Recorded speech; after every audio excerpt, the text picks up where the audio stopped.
Nays are 50. The nays are 49. The bill as amended is passed.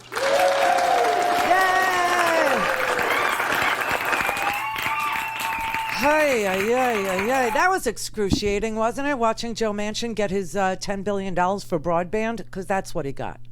I don't know why people don't want to tell you that, but that's what he got. He got $10 billion for broadband. It was added very late in the game, but it was added. So that's kind of what Joe Manchin was holding out for. This whole BS about how he doesn't want the minority to lose their ability to contribute to a bill. It's like we said, was he bending over some weird direction? I don't know. I don't even want that in your head or mine. But was he doing it because he wanted the Republicans to hate it less when they voted no? No. He was holding out for some damn thing. And, there was an article last week. It's not that I'm clairvoyant or anything. There was an article in the newspaper about how Debbie Stabenow, the senator from Michigan, and Joe Manchin, the senator from West Virginia, wanted $8 billion in tax credits for broadband expansion in their respective states. And I believe that is what he got, because it was written in at the very end. And what else can you conclude? What else can you conclude? It doesn't really matter at this point. What matters is Joe Manchin going to stay on this? I need to make the bill more palatable to the Republicans so that they hate it less when they vote no. Or is he going to actually do the people's business? I don't know. But the Senate did pass the stimulus, okay? They did. And I hope you're feeling stimulated. No? Gonna wait for you 1,400 is what it is? Yeah, I guess. I mean, it does seem like it took a long time. And it would have happened a lot, like 2 days earlier, if we didn't have Ron Johnson, the moron, having the Senate clerks who work their behinds off read the entire freaking thing out loud for what? Republicans who can't read? I don't know. And if we didn't have Joe Manchin, behaving in this sordid manner of his. It's very interesting because the governor of West Virginia, Joe Manchin's state, is a guy named Jim Justice. Now, Jim Justice ran as a Democrat, and then he got elected, and then he switched, and now he's a Republican governor. But Jim Justice was actually asked about, what do you think Joe Manchin is doing? And Jim Justice said, I have no idea what Joe Manchin is doing. Joe Manchin is a politician, okay? And I'm not. I'm a businessman. I don't have it. So I don't know. It did take a long time. But it was $1.9 trillion, and it did take less than 48 days, okay? About $38 billion per day. You want to put $1.9 trillion into perspective? Okay, let's put it to you this way. If Donald Trump had income of $1.9 trillion in a single year, he would have paid $750 in taxes. I'm serious. And the thing hasn't even passed the House yet. It will tomorrow. Tomorrow they'll take it up, and tomorrow they will pass it in the House. And the Wall Street Journal already has an editorial today. The editorial board of the Wall Street Journal, the COVID welfare state.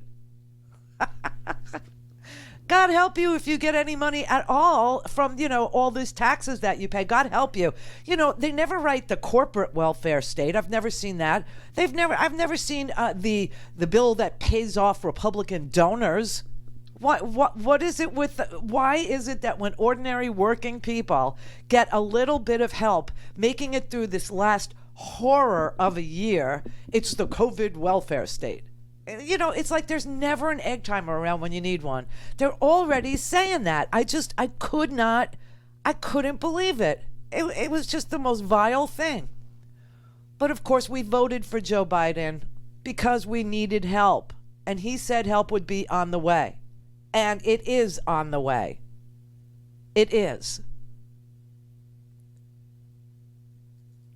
Millions of people out of work through no fault of their own. I want to emphasize that. Through no fault of their own.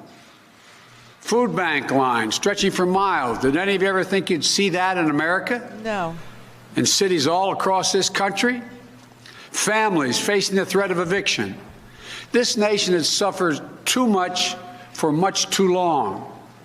And everything in this package is designed to relieve the suffering and to meet the most urgent needs of the nation and put us in a better position to prevail. Starting with beating this virus and vaccinating the country. The resources in this plan will be used to expand and speed up manufacturing and distribution of vaccines so we can get every single American vaccinated sooner than later. I believe we'll have enough by the middle of May to vaccinate. It's going to take longer to get in their arms, but that's how much vaccine we'll have. That's bad. The Wall Street Journal needs to write it. Oh, you're going to get a free vaccine, everybody. You're going to get it. Oh, it's the welfare state. Oh, my God. I cannot believe that it didn't even pass yet, and they wrote this. That's what I said. The Wall Street Journal is a decent newspaper if you just stay away from the editorial page, because it's vile. That is really disgusting. It's almost like they had it in the pipeline, ready to go. Woo! Launch it. Call everybody who managed to get through this and stay alive through the worst presidency in the history of these here United States. Okay? Tell them that they are now part of the COVID welfare state, because through no fault of their own, they were thrown out of work. Through no fault of their own, they were told to hibernate in their house. Because through no fault of their own, their children had to be homeschooled, and they didn't have any money for child care anyway. Okay, I mean, it's like, screw them. It really, really upset me. It really got me mad. I mean, if Republicans had their way, it would be Lord of the Flies state. It would be survival of the fittest state.